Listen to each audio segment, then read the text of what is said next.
임비상.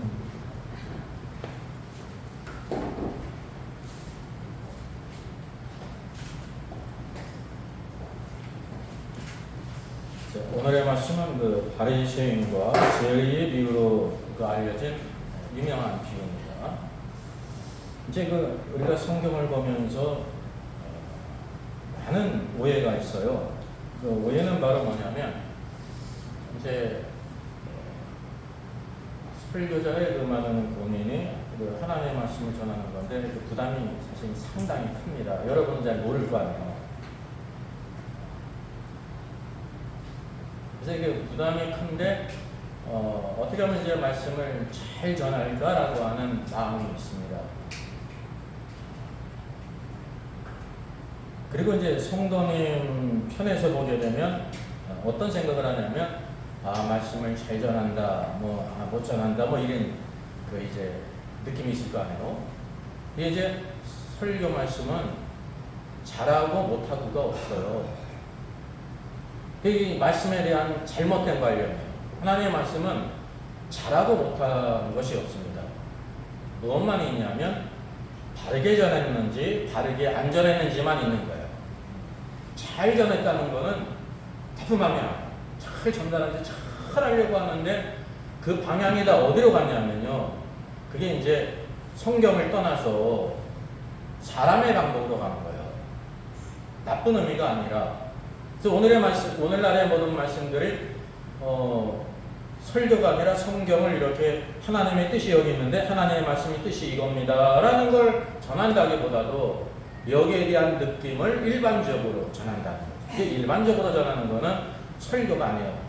설교는 하나님의 말씀을 풀어서 하나님의 뜻이 이러합니다 라는 걸 전하는 거예요. 오늘의 말씀도 그 대표적인 것입니다. 여기 주님께서 또 자기를 의롭다고 믿고 다른 사람을 멸시하는 자들에게 이 비유로 말씀하시되, 이게 비유예요. 이게 비유인데 우리가 어떻게 생각하냐면 여기 이제 적어도 바리새인과 세리의 비유를 들지 않았습니까? 근데 예수님 당시에 이런 바리새인이 있고 이런 세리가 있었거든요. 그렇기 때문에 이거를 실제적으로 적용한다는 거죠. 그러니까 실제적으로 적용하면 이게 어떤 의미가 되냐면 오늘도 우리가 신앙생활을 하게 될 때 이런 바리새인이 있고 세리가 있다라는 것이 되는 거예요. 그게 꼭 틀린 건 아니라 그냥 매우 일부분인데 이 말씀의 원의를 잃어버렸다는 거죠. 여러분, 이런 게 거의 대부분이에요. 제가 한번 말씀드렸던 것처럼 이제부터 주 안에서 죽는 자들이 복이 있다라는 것이 일상적인 죽음을 가리키는 게 아닙니다. 물론 우리가 일반적으로 생각할 때 예수 그리스도를 믿어서 구원받고 하나님의 자녀가 되어서 세상을 떠나는 게 복이 있는 거거든요. 근데 계시록 14장의 말씀은 그것을 가리키는 게 아니라는 거죠. 더 높은 말씀을 가리키는 거예요. 대환란 가운데 비록 첫 열매로 죽어내지 못했을지라도 대환란을 지나면서 저 그리스도가 우상을 세우는구나, 짐승의 표를 찍는구나, 공중에서는 천사들이 날아가면서 영원한 복음을 전해요. 하나님을 두려워하라, 창조주를 경배하라, 심판이 가까웠다, 정신이 번쩍 든단 말이죠. 이런 말씀을 전하는 교회도 흔치 않잖아요. 이 말씀 내가 어디서 들었는데 객관적으로만 알았어요. 객관적으로. 그건 믿은 게 아니에요. 안 거예요. 그냥. 그 실제적으로 자의 삶 속에 믿었다고 하면 항상 깨어 있어서 방탕하지도 않고 술 취하지도 않고 생활의 염려에 빠지지도 않고 말씀 안에 깨어서 기도하면서 주님을 섬기는 사람이 됐을 거 아닙니까? 뒤늦게라도 깨닫고 내가 정말로 미련한 자구나, 정신을 차리고 이제 뒤돌아서서 그가 믿음을 버리지 않고 순교한 성도, 그래서 대환란 가운데 순교하는 성도가 있기 때문에 이때가 언제냐면 대환란 가운데를 가리키는 거지 전 시대의 모든 성도들을 가리키는 게 아니에요. 이게 바로 일상적인 가르침이라는 거예요. 이거는 성경이 없어도 우리가 다 가르칠 수 있는 거예요. 오늘의 말씀도 그러다는 거란 말입니다. 여러분, 바리새인과 세리와 같은 교인이 있어요. 그 당시에도 있었고, 근데 특정한 사람을 대상한 게 아니라 그것으로 인해서 모든 사람들에게 오늘도 그렇게 비유적으로 말씀해 주는 것입니다. 그래서 여러분, 비유가 무엇인지를 알 필요가 있어요. 그래서 우리가 성경을 펴야 되는 거예요. 여러분이 죄송합니다만 성경을 철번 읽어도 뷰가 무슨 뜻인지를 모를 수가 있습니다. 노아할 때, 왜 뷰의 뷰가 무슨 뜻일까? 뷰의 성격을 모르잖아요. 생각해 본 적도 없고. 네, 뷰는 여러분 아주 통괄적이에요. 통합적이에요. 어떤 개인을, 특정한 개인을 이렇게 지칭하는 것이 아니라 적어도 이제 한편으로는 온 세상 사람들을 지칭할 때가 있습니다. 온 세상 사람들. 그때는 모든 사람을 지칭하는 것이 있고, 둘째는 뭐냐면 우리 세상 사람들 가운데 예수 그리스도를 믿어서 구원받은 사람 있잖아요. 에클레시아, 부르심을 입은 자들, 교회가 있단 말이죠. 교회에 대해서 말할 때는 항상 어떤 사람이 있습니까? 두 종류의 단체적인 사람이 있는 거예요. 딸란트 비유, 착하고 충성된 종. 근데 종이라고 했는데 이게 이제 대표 단수예요. 그래서 뭐라고 하는 게 좋으냐면 착하고 충성된 자들이라고 하는 단체적인 의미예요. 악하고 게으른 종들. 하나님의 백성들은 이렇게 두 부류가 있다는 겁니다. 이거를 여러분 신앙생활 100년에도 모를 수가 있어요. 왜냐하면 오늘날 적어도 1000년 이상, 1500년 이상 오늘날까지 구원받은 모든 성도들은 아무 문제가 없어가지고 하늘로 올라가고 상을 받고 그렇게 가르친단 말이죠. 구원받은 모든 성도는 세례지 같은 경우는 대화란전에 모두 다 휴거가 된다. 그럼 휴거에 대한 가르침 경고가 무슨 쓸데가 있습니까? 깨어있으라 하는 게 무슨 쓸데가 있어요? 이게 다 뭐냐면 이러한 주님의 말씀이 어떤 무리들에게 말씀하셨는지를 간과했다는 것입니다. 열차의 비유가 있지 않습니까? 이거 세상 사람과 믿는 자를 가리키는 게 아니에요. 천국은 항상 누구에 있냐면 하나 예수 그리스도를 믿는 자들 교회에 대해서 있는데 우리가 모두 신랑신 그리스도를 기다리고 있지 않습니까? 불신자는 기다리지도 않아요. 십자가에 못 박히신 예수도 안 믿는데 재림의 주님을 기다립니까? 근데 오늘날 이런 해석들이요. 전 세계를 뒤덮고 있다니까요. 그 가운데 있는 모든 성도들은 어떻게 생각하겠어요? 다행이다. 난 예수를 믿기 때문에, 지혜로운 처녀이기 때문에 다 혼인잔치에 들어가지. 이게 웬일입니까? 왼수가 교회 안에 있어요? 마귀가 그런 얘기를 한다고 하면 얼마나 큰일 나겠나. 그죠? 대한민국은 하나님이 사랑하는 나라니까 절대 안 명해. 좋죠. 국뽕 뉴스죠.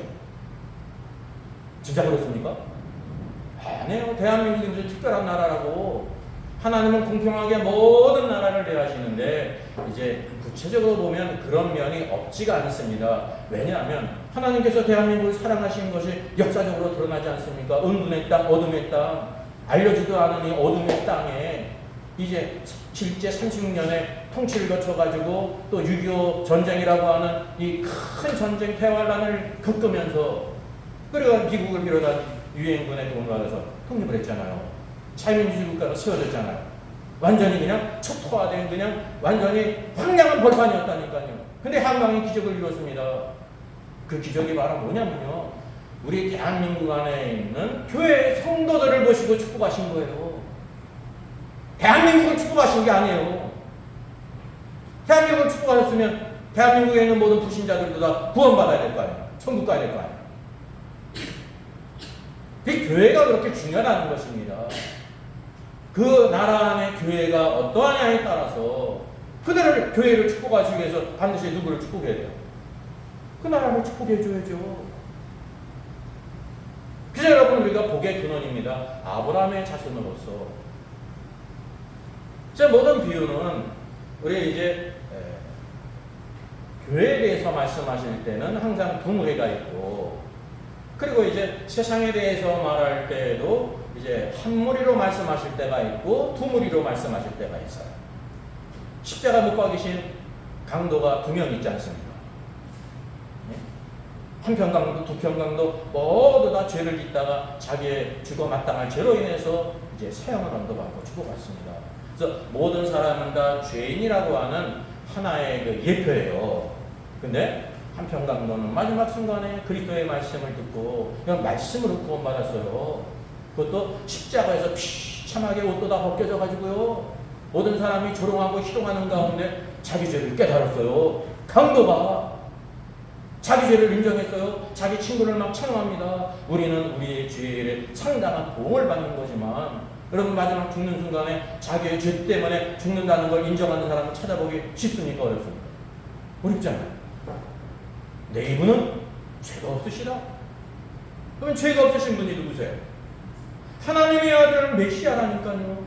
그분만이 죄가 없으신 분으로서 우리 죄를 대신해서 이분이 죽으시던가를 믿었단 말이죠. 이게 얼마나 놀라운 역사입니까? 당신의 나라에 왕국에 갈 때의 나를 뛰어가소서. 주께서 즉각적으로 말씀하셨어요. 내가 오늘날 나와 함께 낙원에 있으리라. 미래형이에요. 그 죽어서 어디 가냐면 구원받은 자가 가는 낙원, 아브라함이 있고 다윗이 있고 모든 믿는 성도로 있는 낙원에서 편히 쉬고 안식할 것이라 말이죠. 주님이 십자가에 죽으신 후에 하늘로 올라가신 게 아니에요. 네? 십자가의 강도에게 내가 오늘날 나와 함께 낙원에 있으리라 해놓고 강도는 낙원에 가고 예수님은 살짝 하늘로 올라가셨습니까? 그 성경을 이렇게 부주의하게 읽어도 무슨 뜻인지를 모르고 읽는다는 거 말이죠. 그래서 오늘의 말씀도 뭐에 대한 말씀이냐면 자기를 의롭다고 믿고 그럴 때 상대적으로 다른 사람을 멸시하는 자에게 비유로 말씀하셨습니다. 이제 그게 바리새인과 세리의 비유예요. 예수님 당시에 이런 사람들이 있었을 거예요.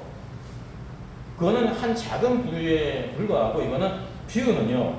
오늘도 우리 모든 자들이 어떤 사람이 있냐면 자기를 의롭다고 믿고 믿으면 이제 어떠하냐면 겉으로든지 마음으로든지 그냥 다른 사람을 멸시합니다. 아유 참 어떻게 저 인생을 살아. 그 까닭이 바로 뭐냐면요. 바리새인은 항상 기도하는데 따로 기도해요. 함께 기도하지 않아요. 자기는 특별한 존재니까. 하나님이여 나는 다른 사람들 토색, 불의, 가늠하를 하는 자들과 같지 아니하고 또 이 세리와 같지 않음을 감사합니다. 여러분 이 바리새인이 이제 비유 가운데 하는 거예요. 토색 안 하는 것이 합당하죠. 불의하지 않는 게 합당하고 하나님의 뜻이죠. 가늠하지 않는 것이 하나님의 뜻이에요. 근데 그것을 어떻게 생각했냐면 다른 사람과 비교해가지고 자기의 의로 삼았다는 것입니다. 이걸 그냥 일상적인 신앙생활로 생각하면 아유 그래 저 바리새인 토색은 안 했어도 그 나쁜 놈이구나. 불의를 안 했어도 나쁜 놈이잖아. 간음은 안 했어도 나쁜 놈이잖아. 이렇게 생각할 거 아닙니까? 또 나는 1회에 2번 금식했습니다. 금식이 나쁜 겁니까? 좋은 거예요. 여러분 이거를 폄하하지 마세요. 그랬음에도 불구하고 자기를 의롭다고 믿고 다른 사람을 멸시했다는 것입니다. 또 내가 소득에 11조를 드리나이다. 11조가 문제가 있어요? 없어요? 없죠.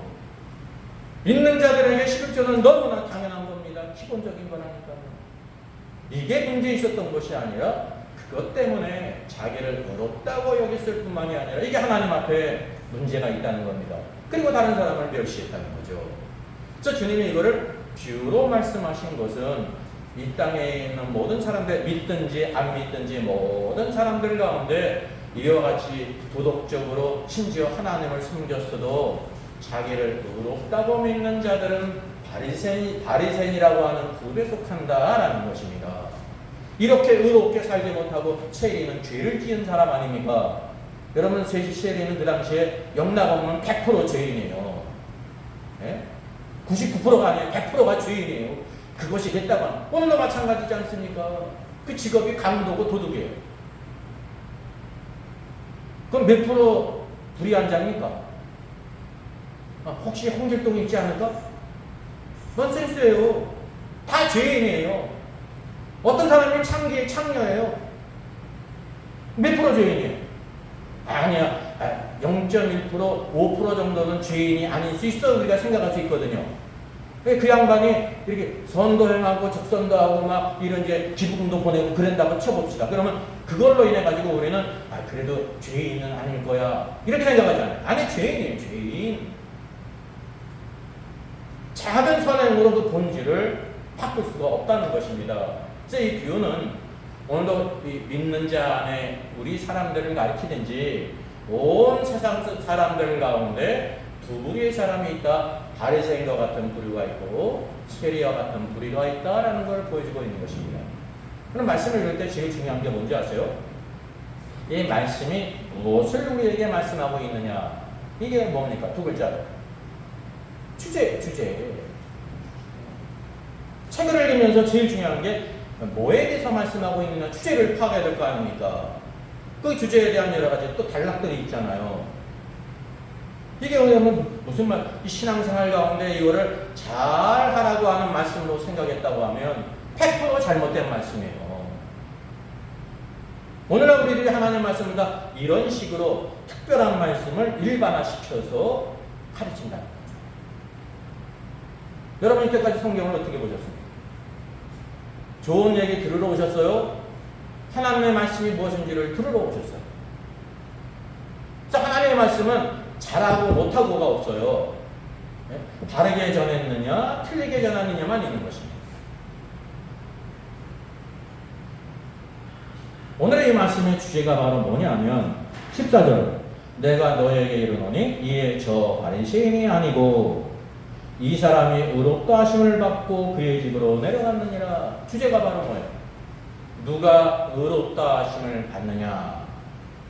또 앞에서도 말씀했으니까 바리새인의 특징이 뭐예요? 자기를 의롭다고 믿는 사람이에요. 의롭다가 바로 무엇입니까? 의롭다 하심을 받고 수동이잖아요. 이게 칭이에요. 칭이. 로마서의 첫 번째 주제가 우리 죄인들이 뭐를 받아야 된다는 거예요? 의롭다 하신 칭의를 얻어야 된다라는 것을 말하고 있습니다. 이 말씀의 포커스는 우리 모든 죄인이 있는데 바리새인과 같은 죄인이 있다는 겁니다. 그리고 세리와 같은 죄인이 있다는 걸 여기 보여주고 있는 거예요. 물론 이 안에 누구도 있냐면 세밀하게 교회 가운데서도 바리새인과 같은 사람 죄인이 있고 세상에서도 여러분보다 더 선행을 많이 하고 착하게 사는 사람이 있어요, 여러분. 적어도 1년 소득이 10년이 5억 이상 되고 10억 이상 되는 사람은 여러분 소득세를 45% 내요. 다른 받은 세금을 낸다니까요. 그들이 티를 내고 있지 않지만 다른 모든 국민들보다 더 많이 봉사하는 거예요. 열심히 수고해서.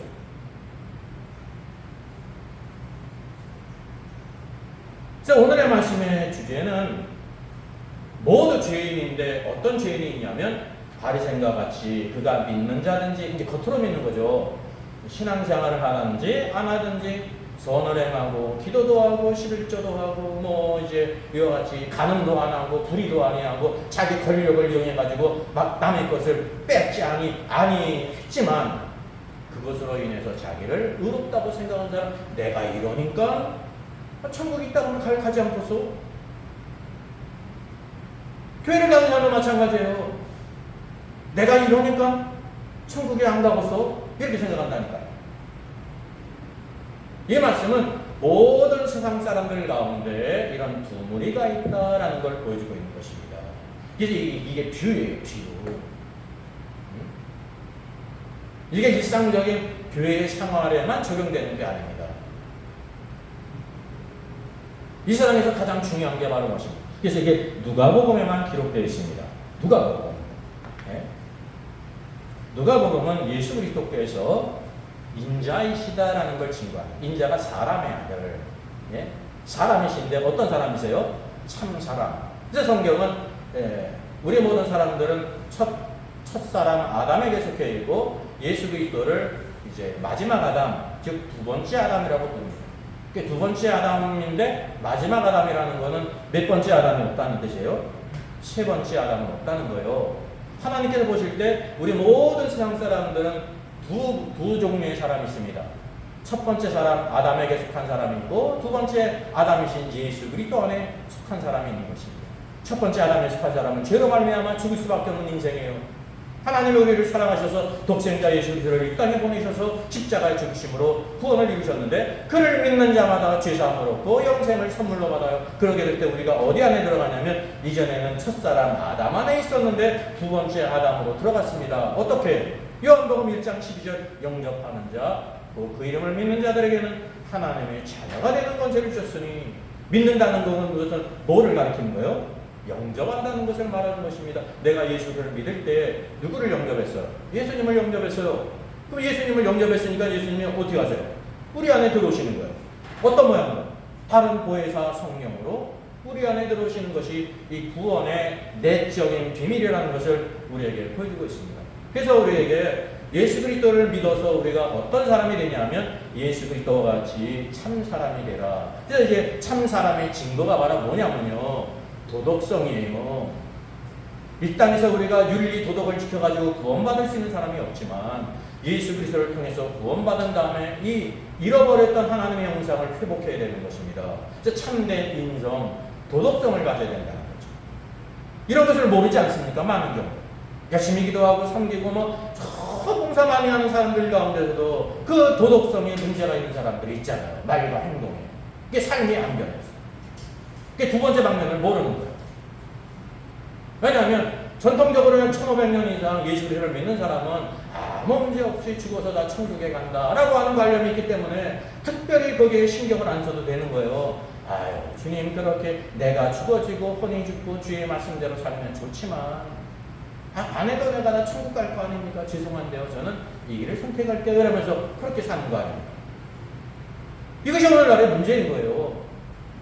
왜? 하나님의 말씀을 일반화시켜가지고 전했다는 거죠. 성경의 깊은 의미를 깨닫지를 못했어요.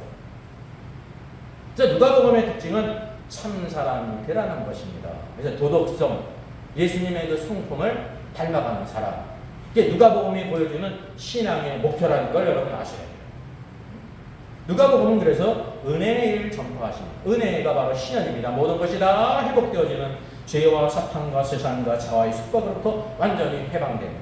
그래서 우리가 이제 구원을 갖다가 무엇으로만 생각하냐면 죄로부터 사단의 권세로부터 우리가 이제 구원받는 걸로만 생각합니다. 누가복음은 우리가 사람으로서 이제 보이지 않는 죄와 사단으로부터 자유함을 얻을 뿐만이 아니라 우리가 살고 있는 이 세상으로부터 해방되어야 된다는 거예요.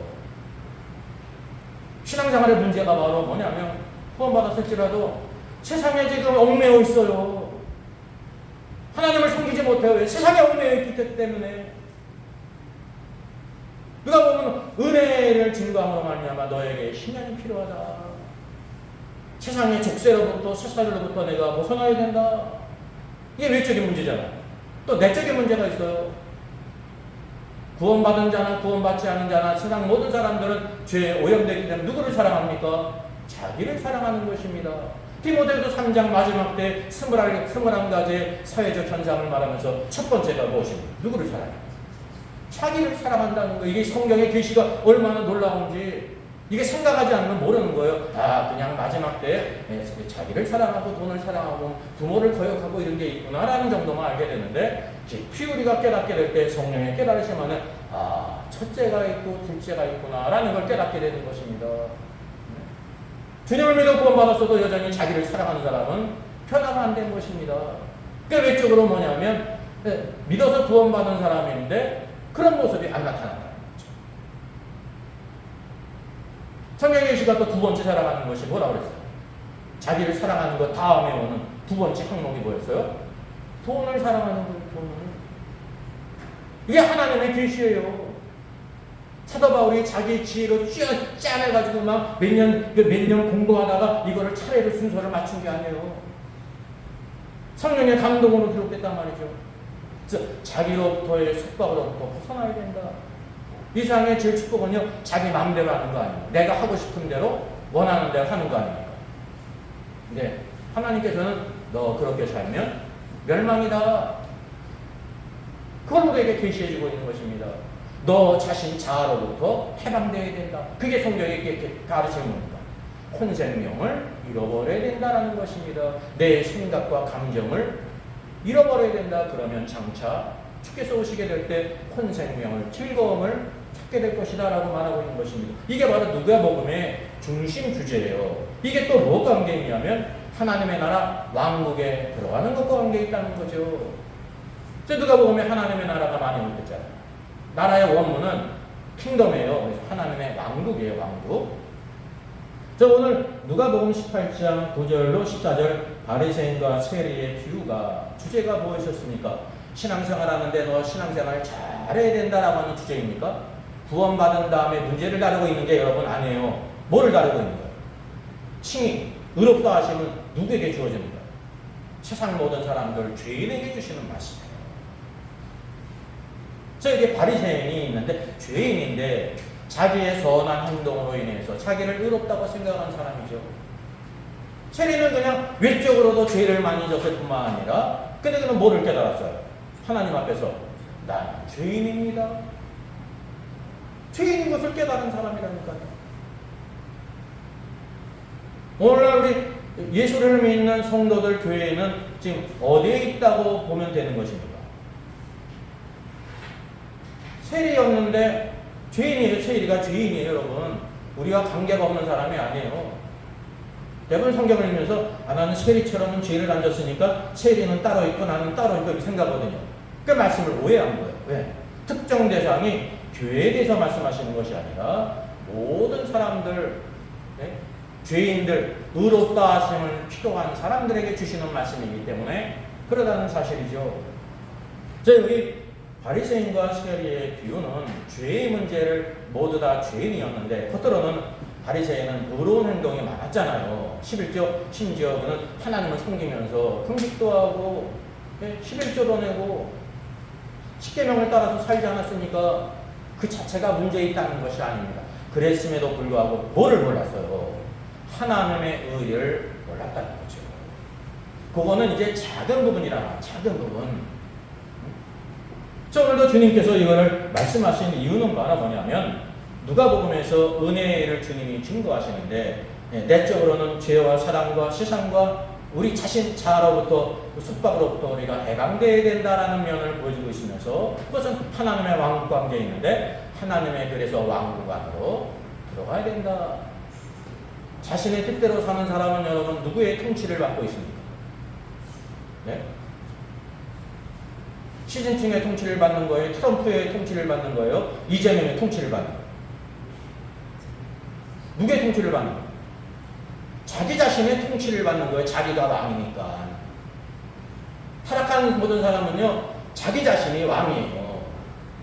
내 아프면 바늘 하나 찔린 거는 그냥 서슴치게 놀랐는데 다른 사람은 손가락 잘라줘도 어휴, 내가 더 큰 아픔이에요.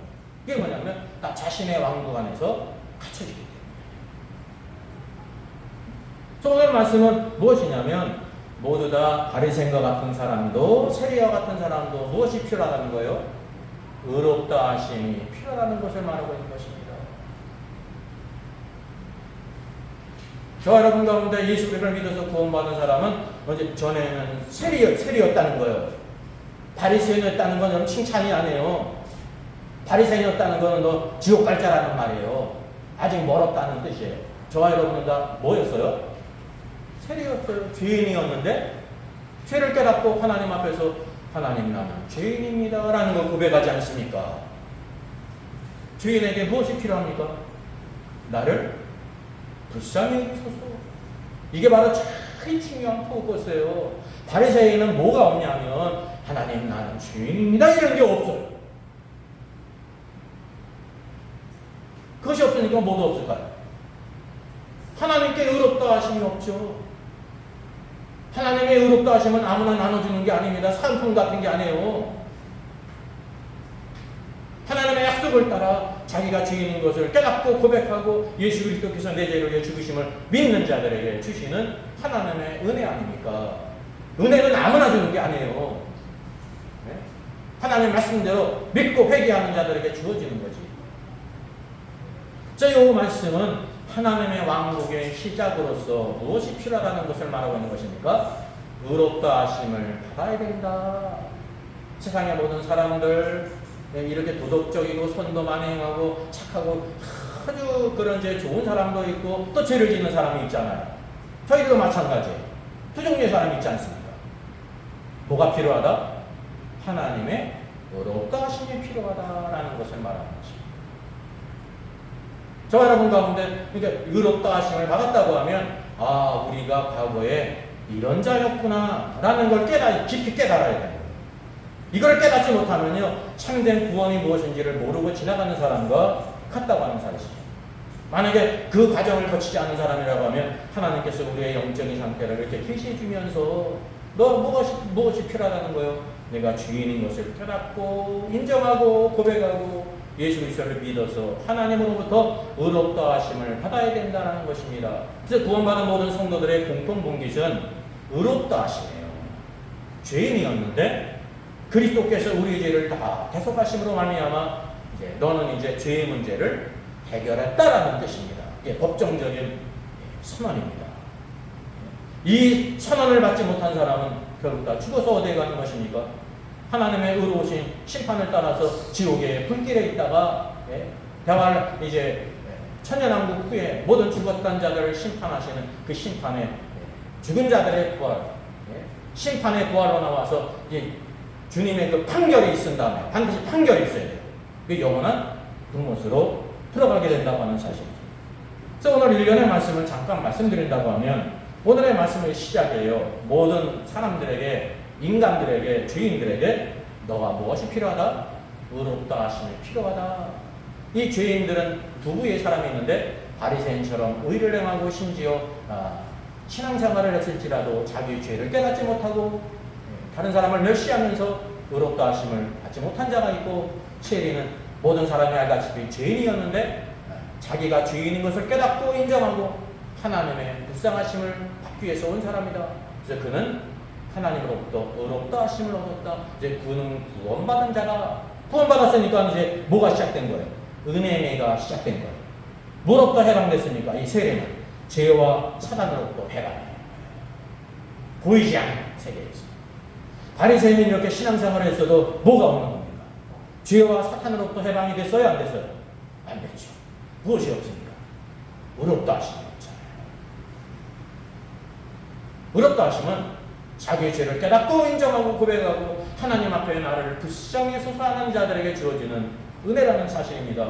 그래서 여기 이제 이 세리에게는 오늘도 모든 사람들 하나님의 의롭다 하심을 받은 후에 무엇이 시작되는 거냐면 하나님의 왕국이 시작되는 것입니다.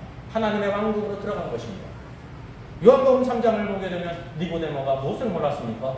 율법자로서 어떻게 하면 사람이 하나님의 왕국에 들어가야 되는지를 몰랐습니다. 이 하나님의 왕국에 들어간다는 것이 여러분 문자적인 뜻일까요? 상징적인 뜻일까요? 어렵죠? 문자적이라고 하면 하나님의 왕국이 있어야 되는 거예요. 그리스도께서 통치하시고 왕으로 주님 나는 이제 당신의 통치를 받겠습니다. 이게 들어가는 거예요. 문자적인 의미입니까? 아닙니까? 아니잖아요. 이게 상징적인 의미예요. 그래서 거듭남이 있어야 된다는 거죠. 오늘도 우리가 이렇게 의롭다 하심을 받은 후에 하나님의 통치로 들어간다는 것을 의미하는 것입니다. 하나님의 나라 왕국은 물리적인 이런 성으로 들어가다든지 장소적으로 어떤 나라에 들어가는 게 아니라는 거예요. 그래서 주님이 불과 성령으로 거듭나지 아니하면 하나님의 왕국을 볼 수도 없다 그러지 않습니까? 이게 상징적인 의미입니다.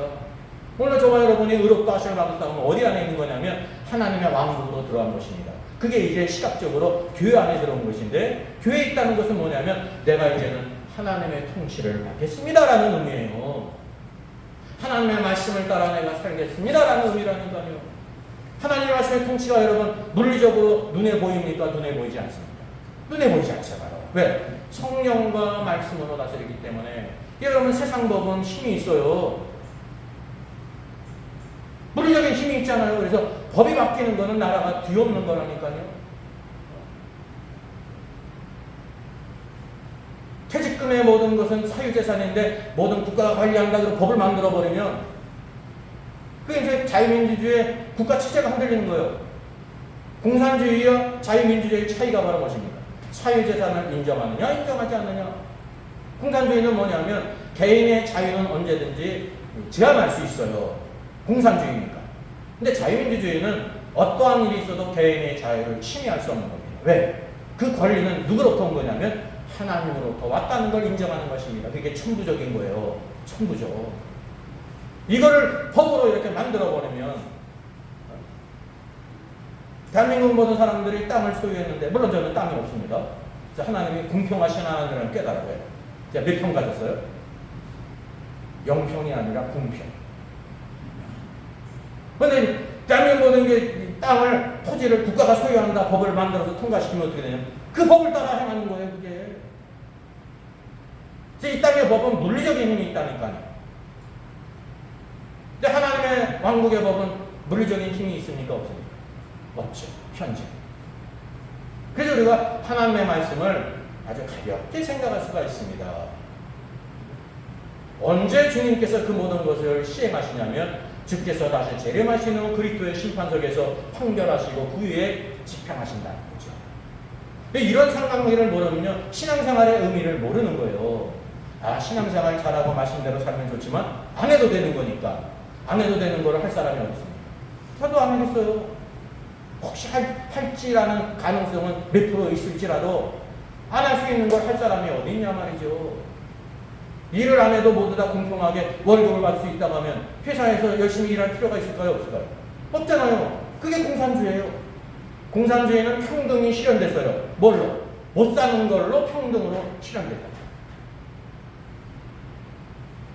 자, 우리가 의롭다 하심을 받은 자는 어디 안에 들어가는 거냐면 하나님의 왕국 안으로 들어가는 거 아니야. 하나님의 거룩하신 말씀을 따라 통치를 받는 것입니다.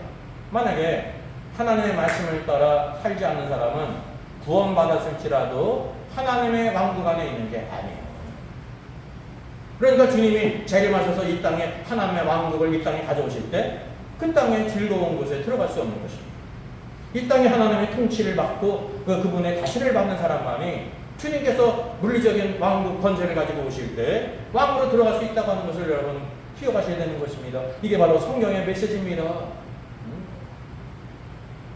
인생에 있어서 이게 가장 중요한 거라니까요. 우리가 대부분 구원받은 후에 신앙생활의 중요성을 모르는 사람이 많이 있어요. 구원받은 모든 사람은 다 천국 가고 모두 다 상을 받고 모두 다 휴거되고 그게 없잖아요. 그 안 해도 될 거 하는 사람이 어딨어요? 그게 이상한 사람이죠. 이게 바로 오늘 이 시대의 문제라는 걸 여러분 아셔야 되는 것입니다. 저희 첫 번째 비유는 왕국의 시작, 구원받은 자, 의롭다 하심이 너희가 필요하다. 그러면서 우리의 영적인 상태를 바리새인과 같은 사람으로 비유하고 있고 세리와 같은 사람으로 비유하고 있는 것입니다. 바리새인은 십계명도 지키고 실조도 내고 하나님을 섬기면서 외적인 선함이 많이 있었습니다. 근데 그는 무엇을 자기가 죄인인 것도 깨닫지 못하고 그러니까 의롭다 하심을 받지 못했죠. 세리는 죄인이었지만 자기가 죄인인 것을 깨닫고 고백했어요. 하나님, 저는 죄인입니다. 그러니까 뭐가 필요해요? 나를 불쌍히 여겨주시옵시오. 불쌍히 여기시게 될 때 하나님께서 그 사람을 불쌍히 여기시는 것이 바로 뭐냐면 의롭다 하심이에요. 의롭다 하심. 그래서 이게 1년에 우리 말씀을 보게 되면 성경은요 그냥 띄엄띄엄 이렇게 있는 게 아니라 이게 하나의 흐름이 있습니다. 스토리가 있는 거예요. 그래서 누가복음 18장 9절로 14절은 바리새인과 세리의 비유는 모든 세상 사람들이 죄인인데 의롭다 하심을 받은 사람이 있고 의롭다 하심을 받지 못한 사람이 있다는 이것을 보여주고 있으면서 세리는 이제 구원받은 자로서 의롭다 하심을 받은 자로서 하나님의 통치 안에 들어갔다는 것을 말하고 있습니다. 이후에 18장 17절은 어린 아기를 만져주심을 바라는 상황 속에서 주님께서 그와 같이 될 것을 말씀하셨잖아요. 그건 뭐냐면 구원받은 다음에 우리가 어떤 사람이 되야 되냐면 어린 아기처럼 되어야 된다는 걸 신앙의 과정을 보여주고 있는 거예요. 많은 경우는 이게 어린 아기라고 말씀했음에도 불구하고 이거를 어떻게 생각하냐면 어린이라고 생각합니다. 그 까닭이 바로 무엇입니까? 마태복음과 마가복음에 이 말씀이 있는데 여기서는 뭐라고 말했냐면요. 어린이라고 말씀하세요. 파이디온이 어린이에요. 네? 취향 연령계에 있는 어린이를 가리킨다니까요. 마태복음과 마가복음은 그렇단 말이죠. 근데 누가복음의 특징은 뭐라고 하는 거예요? 어린 아기예요. 인펀. 어린 아기다. 이제 칭의를 받은 사람, 의롭다 하심을 받은 사람은 영적으로 어떤 상태에 있는 것입니까? 갓난아기죠. 갓난아기 아닙니까? 니고데모가 이제 영적으로 거듭났잖아요. 영적으로 어떤 사람이에요? 갓난아기죠. 구원받은 사람은 나이가 적든지 많든지 남자나 여자든지 영적으로 갓난아기입니다. 그래서 이제 은혜의 말씀을 먹죠. 적과 같은 말씀을. 단단한 음식을 먹을 수가 없어요. 그러면 체해요. 다 도망가요. 젖을 먹고 은혜의 말씀을 먹고 단단한 식물 점점 장성한 자가 되게 될 때 의의 말씀을 먹어요. 의의 말씀. 오늘도 이거는 하나님의 왕국의 이런 다양한 방면들이 여기 있지 않습니까? 그 세 번째 부자 청년 관리가 주님, 내가 무엇을 해야 영생을 기업으로 얻을 수 있을까요? 라면서 이제 영생을 기업으로 얻는 문제가 나오지 않습니까? 이 말씀을 다 뭐로 회하냐면 어떻게 하면 내가 구원받을 수 있습니까? 라는 문제로 생각하니까 완전히 포커스가 달라가는 거예요. 네? 동탄에서 이제 부산 내려갈 때 이제 우회전으로 내려가야 돼요. 근데 좌회전으로 올라갔어요. 아무리 열심히 달려보내서 부산이 나오나 방향성이 틀려지면요 완전히 딴 곳에 간 것입니다. 이거는 뭐냐면 구원받은 다음에 마지막 단계, 세 번째 단계를 보여주고 있습니다. 영생을 기업으로 얻는 문제는 하나님의 왕국 안에 이기는 자로 왕으로 들어가는 문제를 가르치는 것입니다. 즉 이게 일련의 이런 내러티브, 구속사적인 이제 맥락이 흐르고 있다는 걸 우리가 알아야 되는 것입니다. 특별히 여기 세리가 나를 불쌍히 여기소서 나는 죄인입니다를 고백하지 않습니까?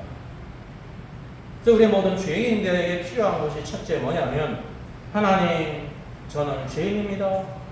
죄를 깨닫게 하는 것입니다. 율법을 주신 목적이 무엇일까요? 율법을 행하라는 목적이 아니에요. 율법을 행하다가 나는 이 율법 저 율법을 다 지켰는데 결국은 이 율법을 지킬 수가 없구나 라는 것을 깨닫게 하시는 거예요. 왜 나는 이 율법을 지킬 수가 없지? 이 율법은 선하고 거룩하고 좋은데 나는 죄인이구나. 내 힘으로는 의롭다 하심을 받을 수 없구나 라는 걸 깨닫게 하시는 것입니다. 저 율법은 몽학선생, 초등선생, 초등교사가 돼서 우리를 그리스도께 인도한다고 갈라디아서는 말씀하고 있습니다. 이 세리는요, 죄인이에요. 바리새인도 죄인이었는데 자기가 죄인인 것을 깨닫고 인정한 사람입니다. 십자가 옆에 구원받은 강도도 뭐를 깨달았습니까? 자기 친구를 책망하면서 우리는 우리의 죄에 상당한 보응을 받는 것이다. 자기가 죄가 있다는 것도 깨닫고 죄를 인정했어요. 그런 사람만이 의롭다 하심을 얻을 수가 있어요. 그리고 그가 그렇게 말한 근거가 있습니다. 나를 불쌍히 여기소라는 것입니다. 나를 불쌍히 여기소서. 제가 여기 헬라어를 쓰는데 여러분 혹시 오해할 분도 있어요. 목사님은 신학에 했으니까 뭐 공부 많이 하는 거 티내려고 하나 뭐 이렇게 생각할 수도 있습니다. 모르는 분들은. 이 말씀의 의미를 제가 결론적으로 말씀드리면 내가 그냥 결정한 게 되는 거잖아요. 그 과정을 이렇게 알아야 저래서 이렇구나라는 거를 말씀드리는 거예요. 그래서 꼭 요거는 알 필요는 없지만 알면 좋은 겁니다. 여기 불쌍히 여기소라는 거는 헬라어가요. 필라스테티라는 단어입니다. 네? 요거 뭐냐면 필라스코마인데요. 이게 뜻이 바로 뭐냐면 속죄 제물을 통해서 진노를 가라앉히다 그런 뜻입니다. 세리가 지금 이렇게 필라스테티 나를 불쌍히 여기소라고 말할 때는 주님 나는 죄인이기 때문에 이제 속죄 제물을 통해서 하나님의 진노가 가라앉기를 원합니다. 나는 죄인인데 속죄 제물을 통해서 하나님이 내게 자비를 베풀어 부어주심으로 말미암아 하나님과 화해하기를 원합니다. 그런 뜻이에요. 우리 인간은 뭐가 필요해요? 하나님과의 화해가 필요해요. 하나님은 어려우신 분이기 때문에 죄인을 반드시 심판하십니다. 네? 띄엄띄엄 심판하시는 분이 아니세요. 모두 다 죄인은 심판하신단 말이죠. 근데 이 세리는 무엇을 자기가 죄인인 것을 깨달을 뿐만 아니라 속죄 제물을 통해서 하나님의 진노가 가라앉기를 원합니다. 내가 죄인이었을 때 하나님과 왼수가 됐었는데 주님 이제 내가 하나님과 화해하기를 원합니다. 라는 뜻이었다는 것을 여러분 아셔야 되는 것입니다. 이게 바로 나를 불쌍히 여기소라는 뜻이에요.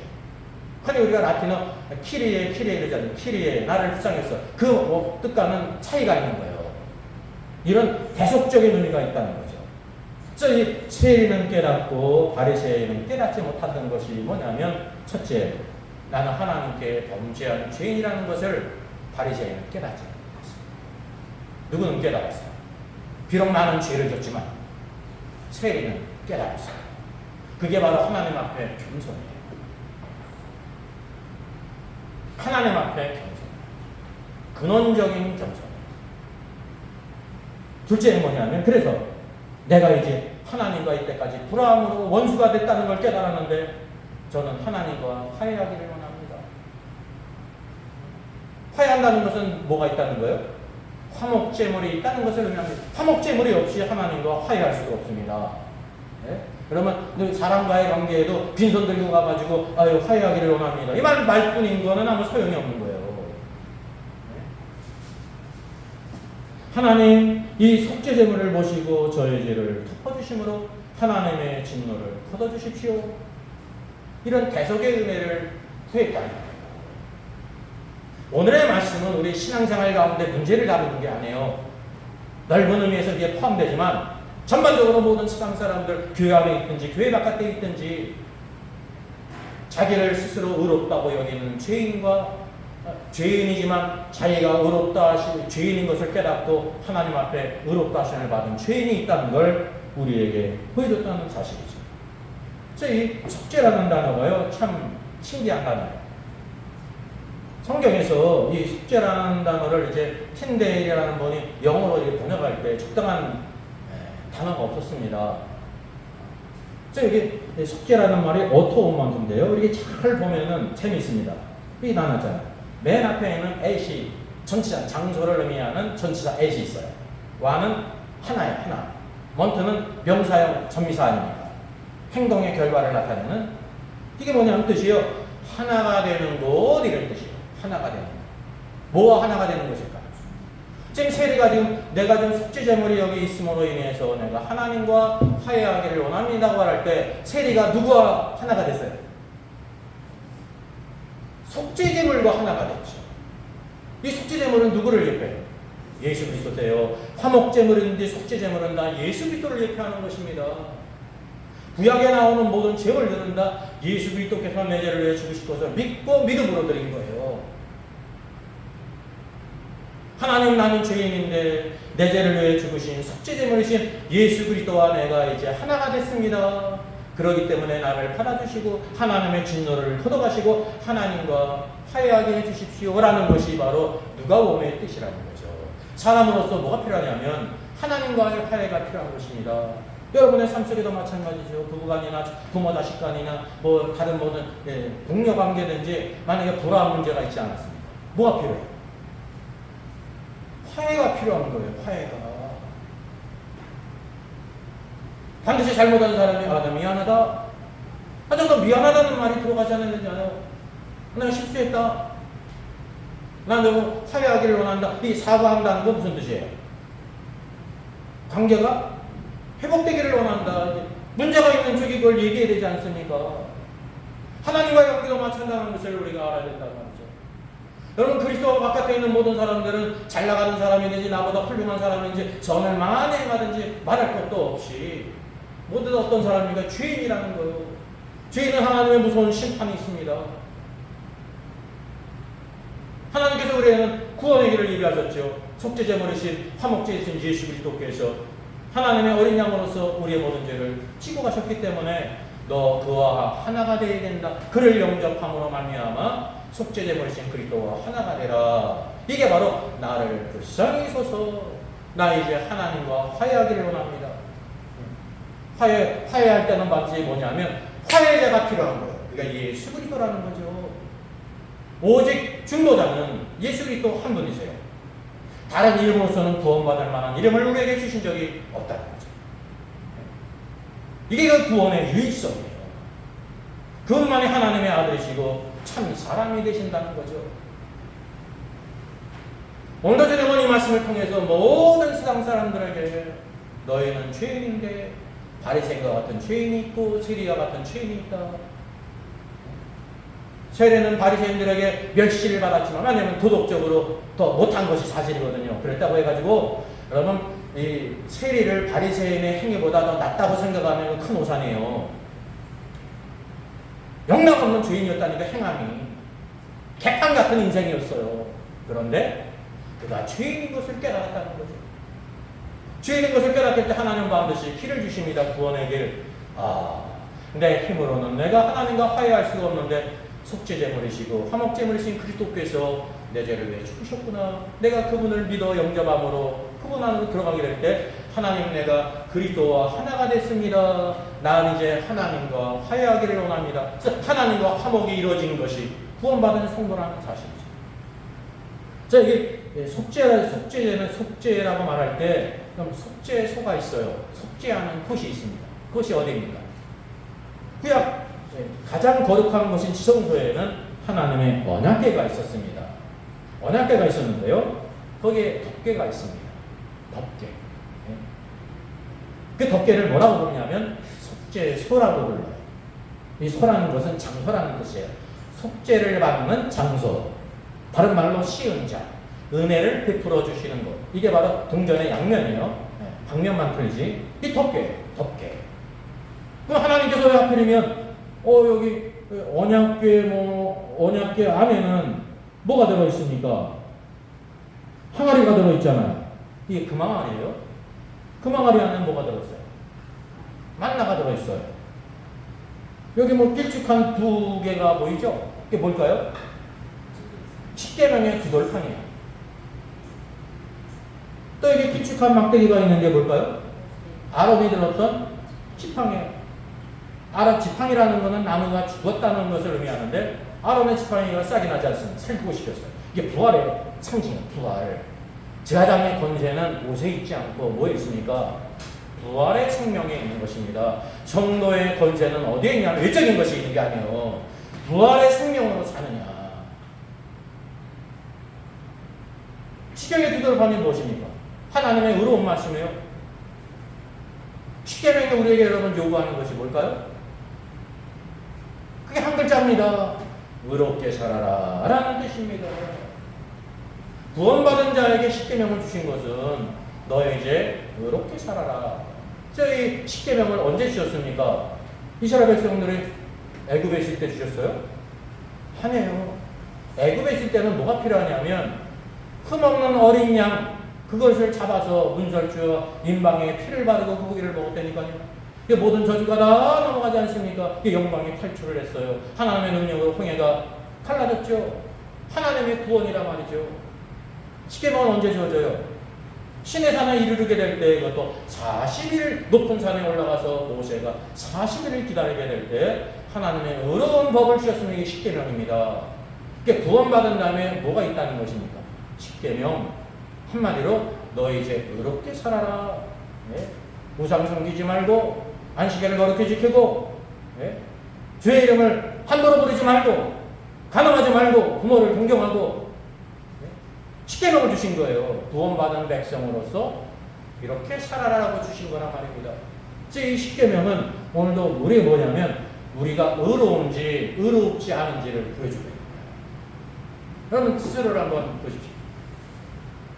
십계명을 통해서 내가 의로운 사람입니까? 의롭지 않은 사람입니까? 십계명을 따른다고 하면 여러분, 저와 여러분이 구원받을 수 있어요? 없어요? 없다니까요. 십계명은 오늘도 우리에게 누구에게 인도하냐면 초등교사가 돼서 예수 그리스도께 인도하는 것입니다. 내 힘으로는 이것을 지킬 수가 없는데 예수 그리스도께서 모든 하나님의 의로우신 요구를 이루셨다. 그래서 구원받은 다음에 여전히 십계명이 유효하지 않습니까? 우리가 구원받았기 때문에 성령을 선물로 받았기 때문에 하나님의 의로운 법을 지킬 수가 있는 거예요. 그 주님께서는 산상순에서 뭐라고 말씀하셨습니까? 옛사람에게 말한 바 살인하지 말라, 가림하지 않음하지 말라란 말을 너희가 들었으나 나는 너에게 이르노니 하면서 십계명을 여러분 없앴습니까? 높이셨습니까? 낮추셨습니까? 세 개로 하니까 또 복잡한가요? 십계명을 없애셨어요? 아니면 낮췄어요? 아니면 높이셨어요? 높이셨죠. 우리가 이 율법에 대한 잘못된 관념이 있어요. 예수님이 오셔서 율법을 다 폐했어. 율법은 끔찍한 거야. 주님이 다 없앴어. 이게 얼마나 큰 오해입니까? 주님은 율법을 폐하러 오신 분이 아니라 율법을 완전케 하러 오신 분이십니다.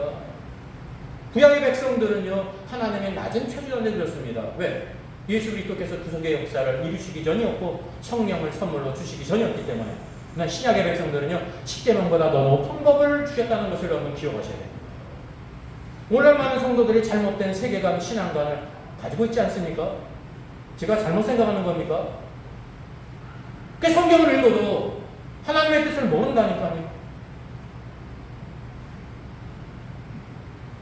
오늘 이세일이나 바리새인은 십계명을 통해서 보게 될 때 하나님의 의로우신 심판을 받는 겁니다.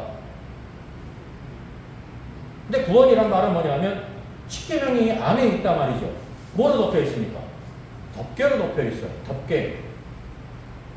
덮개로 덮여 있다는 것은 여전히 십계명의 의로운 요구를 따라서 우리에게 너 의롭지 않으면 죄인이기 때문에 심판을 받아야 된다는 것을 의미하는 것입니다.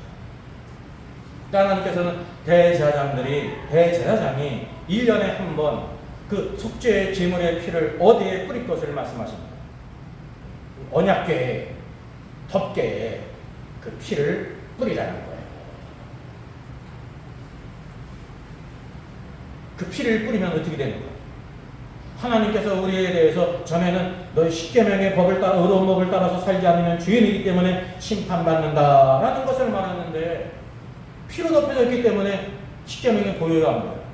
안 보이지 않는데 덮였기 때문에 이게 바로 은혜의 구속의 역사예요. 우리가 그래서 십계명을 지킴으로 구원받은 것이 아니라 예수 그리스도의 거룩하신 보혈로 구속함을 받았는데 하나님께서는 이제는 그의 피로 말미암아 우리를 대속하시고 화해했다는 것을 보여주고 있습니다.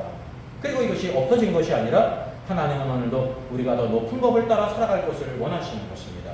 이게 바로 구원받은 사람의 특징이라는 거죠. 축복이라는 걸 말하고 있습니다.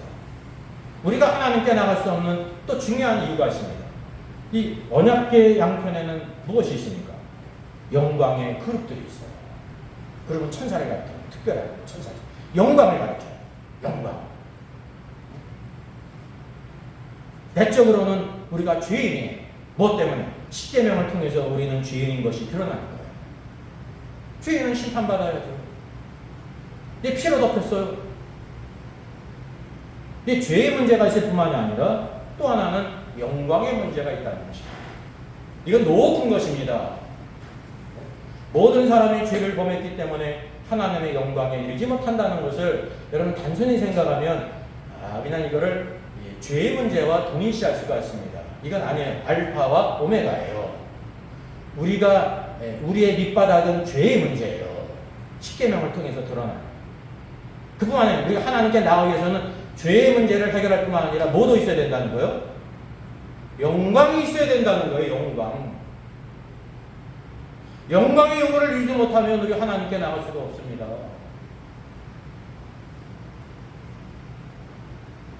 우리가 영광에 이르기 위해서 구원의 여정 가운데 성화되고 우리의 몸이 부활의 옷을 입어야 될 것이 극하달리라고 하는 사실이죠. 이와 같은 구약적인 구속사적인 내러티브 가운데 세리가 깨닫고요. 하나님, 나는 죄인입니다. 나는 이제 속죄제물을 통해서 하나님과 화해하기를 원합니다. 그럼 하나님은 뭐라고 말씀하세요? 하나님은 외모를 보지 않고 우리의 중심, 마음을 보시는 분이십니다. 그게 하나님의 약속이에요. 하나님은 언제나 하나님의 약속을 따라해야 될 때, 그래, 너는 의롭다. 너는 이제부터 의롭다 하심을 얻었다라고 하는 의롭다 하심을 받고 내려갔다는 거죠. 이게 여러분, 저와 여러분 신자들의 축복이라는 것입니다. 그전에는 하나님의 무서운 진노 가운데 있었습니다. 이거를 깨닫지 못한 사람이 있는 거죠. 그래서 이 구원의 의미가 뭔지를 모르는 거예요. 그냥 나는 잘 살고 있었는데 그냥 과자 하나 더 받은 것처럼 구원을 생각할 수가 있는 거예요. 우리의 영적인 상태를 모르게 될 때. 그걸 몸소 그가 깨달을 때가 언제냐면 구원받지 못한 자가 지옥의 불 가운데 던져지게 될 때 즉 깨닫는 거예요. 누구도 깨달아요. 구원받아서 낙원에 갔는데 그 전에 자기가 얼마나 구원받기 전에 하나님의 저주와 정죄 가운데 있었다는 걸 몰랐잖아요. 전문대도 나보다 더 선하게 산 사람이 지옥의 불 가운데 막 고통을 당하고 있는 거예요. 나도 저렇게 끔찍한 상태에 있었던 걸 내가 이전에 몰랐구나. 이걸 깨달았다고 하면 하나님의 은혜를 더 깨달아가지고 내가 믿음으로 살았을 텐데 이거 깨닫지 않았겠습니까? 우리가 하나님의 말씀을 이렇게 이제 객관적으로 아는 거 먼저 중요합니다. 객관적으로 먼저 알아야죠. 그리고 어떻게 알아야 돼요? 주관적으로 알아요. 주관적으로.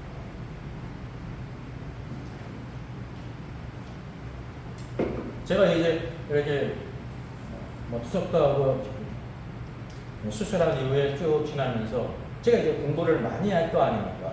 그죠? 그 병원에서도 교육도 받고 의사 선생님으로부터 주의도 받고 그러잖아요. 제가 알고 있었어요. 근데 근래 몇 주 전에 이게 이런 뜻이구나 하는 걸 확실히 또 알았어요.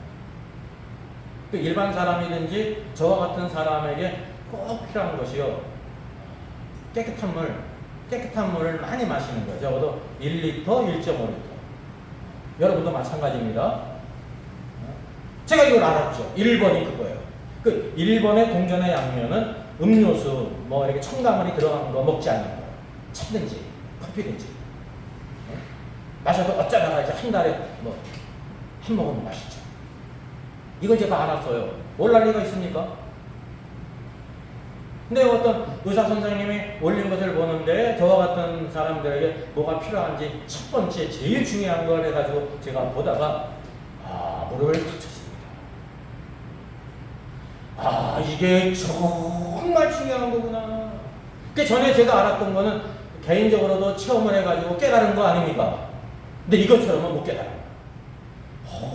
정말 물을 많이 마시고 그리고 첨가물이 들어간 음료수 같은 거 안 먹는 게 왜 얼마나 중요한지를 또 다시 깨달아요. 우리가 영적인 진리고 우리가 이전에 깨달았잖아요. 또 그 다음에도 또 깨달았죠. 근데 그 후에 우리가 더 체험적으로 더 깊이 깨닫는다는 거죠. 이제 이 영적인 깊이는요, 끝이 없어요. 성경의 책은요, 한 번, 두 번 읽으면 끝이지. 그거 읽고 또 하겠습니까? 그런 사람이 있다고 보면은 참 희한하다. 영화도 뭐 10번 보고 20번 본 사람이 있대. 그 사람이 취향인데. 제 개인적인 입장에서는, 이해할 수가 없어요. 극과 달리 있습니다. 저는 하나님의 깊은 하나님의 말씀을 알기 때문에 이 말씀은 더 깊이 들어갔잖아요. 더 깊이 들어가. 한 번 듣고, 두 번 듣고, 10번 듣고. 제가 한번 여러분 말씀드렸죠. 제가 정교 목사님이 이와 같이 전도 학교를 하게 될 때 같이 돕고 그렇게 교환을 짜는데도 제가 성경 신학적으로 이렇게 많이 체크를 해줬어요. 그 제가 가서 듣지 않았어요. 거기 듣는데 듣고 또 듣는 거예요. 일반적으로 생각하면 안 들어도 되는 거잖아요. 계속 듣는 거예요. 거기서 계속. 근데 제가 듣고 또 들어도 그 말씀이 더 깨달아지고 깊이가 있는 걸 깨닫습니다. 여러분, 하나님의 말씀에 이런 특징이 있다는 것이죠. 체험적으로 알아야 합니다. 체험적. 우리에게 뭐가 필요하냐면 하나님의 말씀을 체험하는 게 필요해요. 체험이 없기 때문에 하나님의 선하심이 머리로는 아는데 그 선하심이 얼마나 좋은지를 모르는 거예요. 하나님의 말씀을 벗어나는 것이 얼마나 끔찍한 결과를 가져오는지 머리로는 아는데 삶 속에서는 그게 없다는 거죠. 우리는 절대적으로 죄인이기 때문에 하나님께 나갈 수 없어요. 저와 여러분에게 영광이라는 게 있습니까? 영광이라는 게 있어요. 하나님께 영광이 없으면 나가지 못한다는 거예요. 근데 예수 그리스도의 의를 힘입어 우리가 하나님께 나간다는 것을 여러분 우리에게 보여주고 있습니다. 이제 말씀을 맺겠습니다. 십계명의 두 돌파는 하나님의 의로우신 요구를 의미합니다. 바리새인은 하나님의 의로우신 요구를 깨닫지를 못했어요. 뭐 때문에? 자기의 의로운 행위 때문에. 그 행위 자체가 여러분 나쁘다는 뜻이 아니에요. 네, 근본적인 게 없었다는 거죠. 근본적.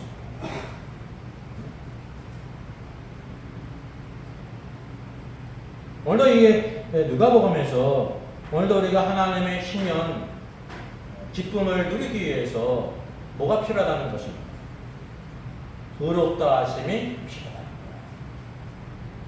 거예요. 누가 의롭다 하심을 얻을 수 있냐면 세리처럼 자기가 죄인인 것을 깨닫고 하나님께 나가서 나를 불쌍히 여기소서 예수 그리스도의 속죄제물 대속제물이신 예수 그리스도를 힘입어 하나님과 하나가 됨으로 말미암아 하나님 이제 진노에서 벗어나서 하나님과 화해를 원합니다라는 뜻입니다.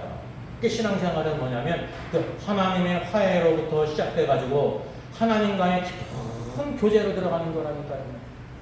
화해가 이루어진 다음에 어떤 삶이 필요해요? 정상적인 삶이 필요하잖아요. 불화가 있었던 어떤 사람도 화해했잖아요. 형제가 불화한 다음에 화해됐잖아요. 그럼 그 다음에 어떻게 돼요? 그 화해 관계를 계속 잘 유지해야 된다니까요. 그게 신앙생활입니다. 신앙생활. 그래서 오늘의 말씀은 오늘도 우리 믿는 신자들에 대해서 신앙생활이 어떻게 해야 될 것인가를 보여주는 것이 아니라 근본적인 문제, 우리 모든 믿는 자나 믿지 않는 자나 모두 다 어떤 사람이 죄인이었는데 바리새인처럼 자기가 죄를 깨닫지 못하고 의롭다함을 받지 못한 자가 있고, 세리는 죄가 많았지만 영락 없는 죄인이었지만 자기 죄를 깨닫고 하나님 앞에 나를 불쌍히 여기소서, 내가 속죄물이신 그리스도와 하나가 되었기 때문에 하나님의 진노에 있었던 상태에서 하나님과 화해하기를 원합니다 라고 하게 될 때 주님이 그를 하나님께서 의롭다 하심을 주심으로 집에 내려갔다고 말하고 있습니다. 이게 비유예요. 비유. 특정한 사람을 두고 말씀하신 게 아닙니다. 비유는 항상 두 무리의 사람, 세상 사람에도 두 무리가 있죠. 바리새인과 같은 사람이, 선한 사람이 있어요. 저와 여러분보다도 선한 사람이 있어요. 우리가 뭐 행위가 좋아가지고 구원받은 게 아니에요. 세리가 있어요. 많은 죄를 졌다니까요. 근데 죄의 자질을 깨닫지 못한 사람, 그게 바리새인이에요. 세리는 죄가 많았지만은 자기 죄를 깨닫고 하나님께 화해하는 사람. 그래서 우리 모든 인간들에게 뭐가 필요하답니다. 하나님께 의롭다 하심이 필요하다. 우리의 자녀들이 하나님 앞에 의롭다 하심이 필요한 것입니다. 내가 영락 없는 죄인이라는 걸 깨달아야 된다니까요. 하나님 앞에 얼마나 무서운 진노 아래 있었다는 걸 깨달아야 되는 거예요.